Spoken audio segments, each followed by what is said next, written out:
Let's hear now from the New Patriotic Party. Its Director of Communication is Richard Ahiagbah. He joins us on the line. Mr. Ahiagbah, you're welcome to Eyewitness News. Hello, sir. Richard, can you hear me? Can you hear me? Yes, I can hear you now. Thank you. Good evening. Evening, my brother. Is it that you are at war with the Auditor-General who was appointed by the president a few months ago, if not a year ago? No. The word is too strong to use. We are not at war. We cannot be at war. We actually have to work with the Auditor-General. So I'm not sure what you're referring to be at war with him. So what's your position on the work of the Auditor-General, specifically related to the COVID-19 expenditure? Okay, well, I think that it's very commendable for the finance minister to commission that. You know, there's been calls for that audit over time. Parliament, I think there's a committee, Parliament, that did some work on it, and probably eventually the finance minister commissioned this report. So I think it's good that we have that transparency there. But what we are looking at, and in fact, if you see, if you read the audit, the Attorney General's letter to the Auditor General, highlighted a few constitutional points that needed to have been taken note of, in which case the report and our very concern, manifest in the Attorney General's report, saying that the report is premature, because if you look at it, there are issues there that if you go to public accounts committee as an agency or ministry, you go, they ask you questions about certain expenditure, and often you will see this, and this is telecast publicly and openly for everybody to see, and you hear that people demonstrate reasons why certain expenditure did not occur or there isn't validation for it, and they explain, and it makes sense in an open forum. But in this case, the Attorney General is directing that this needs to be done, because until that is done, the document cannot be seen as complete. So what we have studied, based on the report having been published before going through the full process, shows some breaches of audit protocols. For example, I think I heard Mutala talking about conferences.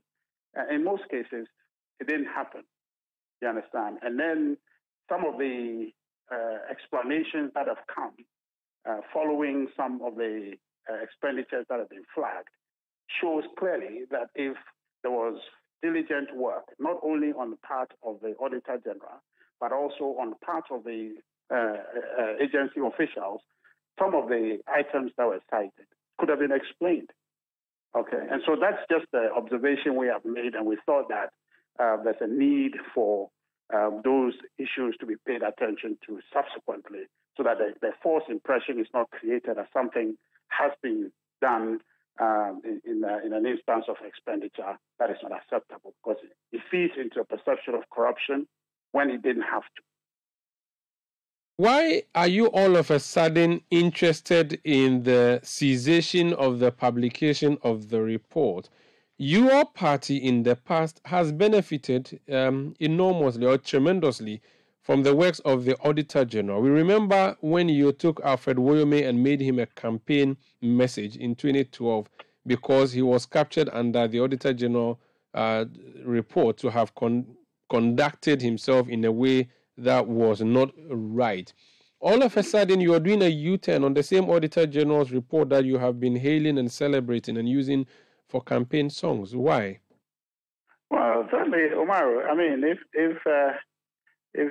you are playing a game and the keeper who is in the opposing person's goal does not know the rules and therefore would come out of his 18 to catch the ball with his hands, and you earn a penalty, what's your business? The point I'm trying to make is that we're building institutions. We must build those institutions.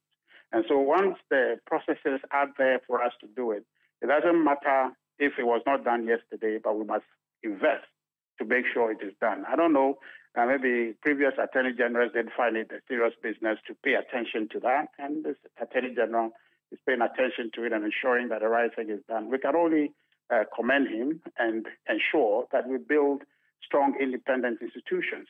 And also the fact that in the past something was not flagged for discussion and correction doesn't mean that we can't do it today.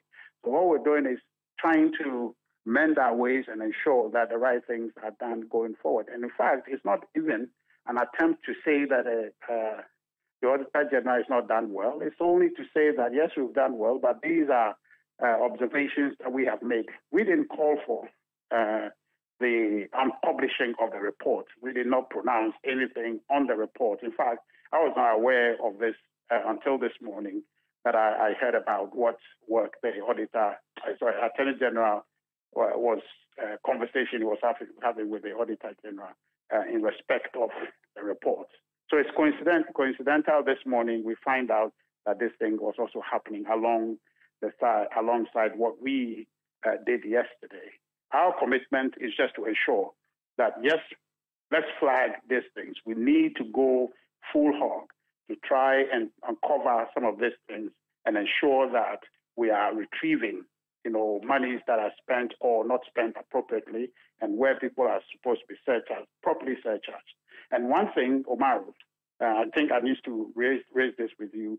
You saw in the Attorney General's report, letter to the Auditor-General, there was an instance where I think it created the impression that the Attorney General prosecutes and tries to retrieve these disallowances and surcharges on behalf of the Auditor-General. They are losing a lot of cases because you go to court and the person will come with basis to explain to you this is why. And in court, it's evidence.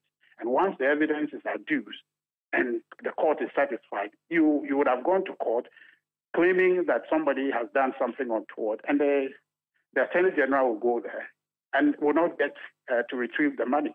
And so that's why it's important to tighten the process to ensure that whatever disallowances are put forth are thoroughly examined, and those are disallowances that will result into retrievable funds for the state. So we're not wasting time and money going only to be told that this is why this happened, and it's reasonable, and the court will let go. So it's important that we tighten the process and make sure that we're doing a diligent work, one that will be foolproof, so when we go to court, we can get the money that are due the people.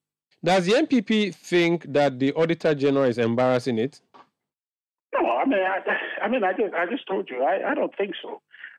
It's a difficult job. It's a tough job. It's one that needs support, and it's a process where we're trying to improve. And as a people, I think all of us need to support the Auditor-General to be able to do a diligent job. So I don't think that this indicts their capacity, or they've done a stellar job, but these breaches are significant.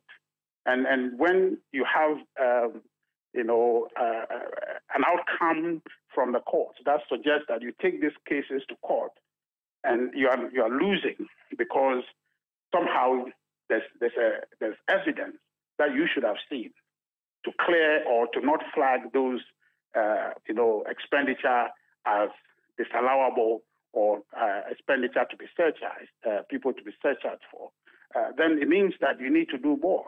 And so this is just a call for all of us to be diligent and try to make sure that we are paying more attention.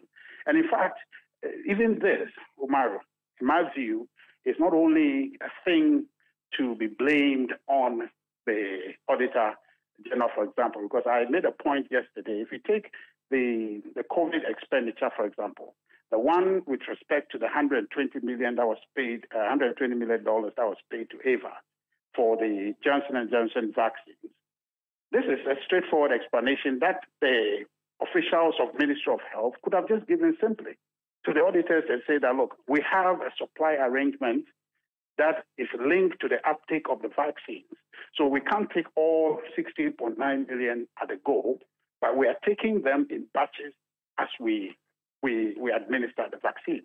So if you see that we have spent only up to 38,000 of how much we have paid to them, it is because we are taking the vaccines as and when we need them. So this would have led to them understanding right there at the exit conference, if they had one, to understand, or maybe any incidental meeting after the collection of this account, they would have cleared this thing.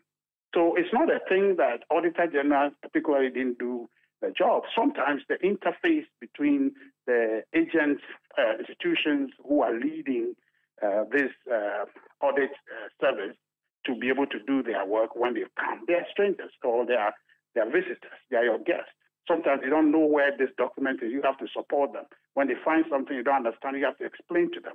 And so if you don't do that, and they walk away to go and cite that you need to go and retrieve $81,000 because something untoward has been done, then it is not necessarily on the Auditor-General, but it's on the staff of Ministry of Health who do not pull their weight to be able to answer simple questions and then give them simple explanation. So it is never, in my view, and that's not what really we start out to do. Our goal yesterday, which Omar will be inviting you to every 2 weeks, is to try and provide some background to issues that have occupied the media space over every 2 weeks where we get to meet the media. And this happened to be one of the issues that we were monitoring, and we thought that it would be proper to provide some background and to help clarify some of the issues which we think that may, if not clarified, will fester and create a false impression of wrongdoing. When a huge party, a party in power for that matter, takes issue with a public officer, oftentimes the public officer loses out. Are we sure that the Auditor-General will survive after this, that we've seen a letter written to him by the Attorney General and the party in power also takes issue with his conduct? Can you assure us that the Auditor-General can still have his job and will still have his job after this public disagreement? Omar, I don't know what precedent you have to speak to in this matter, but I would say that this is not anybody taking on anybody. In my simple way, and my team, we looked at the evidence, we studied the document and found out and spoke to agencies. You know, the particular case, there's a letter that the Ministry of Information had written to the auditors. They just came, did whatever, and they bolted. There wasn't a goodbye. There wasn't an exit conference to say that we found ABCD, right? And this is why the process, if allowed, the document, you can call it a draft document that the Auditor-General develops after auditing this account, goes to Parliament. The Parliament vests it, and on Parliament satisfaction and having gone through that document, then the document then becomes foolproof, because then Parliament would have audited, given the agencies opportunity, because it's a process, giving them opportunity to explain why this item was spent and it wasn't supposed to be, and it was spent and you don't have justification for it. So if the process is allowed, then you will culminate at a point where everything is foolproof. So some of these things that, they didn't do, sidestep and thought that, we'll do it as usual. And that is what has created a problem. So it's just a procedural thing, in my view, that needs to be corrected. And it's nothing substantial in the sense that they have not been diligent in executing their mandate, but it's just like some overlook of processes that is consequential for the agencies that are being audited. But for them, it could just be a process, we'll do that next time. But for the agency, and in respect of public funds, it's consequential. So we're just saying that do the little things that they seem little to you, but it's consequential in terms of the outcome for the agency, so that we as the public, we understand that our monies are being spent well, and those who are supposed to be watching are watching closely, so nobody takes our money and misapply them.